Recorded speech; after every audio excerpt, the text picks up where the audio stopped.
Yun, kakauwi lang. Magluto muna tayo. Ayan, babad muna natin yung manok. May sinalang na rin na sinaing. Kaso di ako nagsalang niya yung asawa ko. Yan, babad muna natin yan. Tapos, sumubo muna tayo ng konti.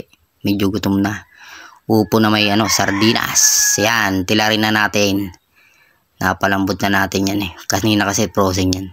Yan, iwain na muna natin ganyan. Yung mga saktong gahit lang, pamprito. Sunod naman natin tong isang hita. Yung pinakababa.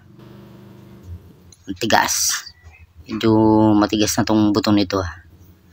Yan, tapos na natin iwain yan. Pasok natin sa loob. Lipat natin sa lalagyan. Yan, naugasan ko na yan Lipat naman muna natin dyan sa kasirola dahil papakuluan ko yan. Buksan natin ang kalan at isalang natin yan. Isang kulo lang. Kasi gusto ko yung lutong-luto talaga. Ayan, magtimpla na tayo ng breading mix. Ilagyan ko ng harina. Yung crispy fry, yung original. Halu-haluin lang natin yan.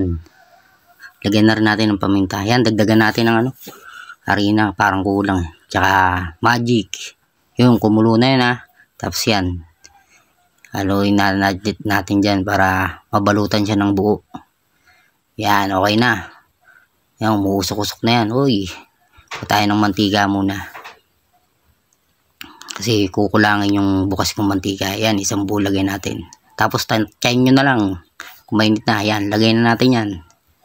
Yan, lagay na natin lahat yan. Yan, yan, baliktarin natin. Yan, nabaliktad ko na lahat yan. Yan, medyo toasted na siya. Yan, paluto na. Magawa na tayo ng sausawa natin.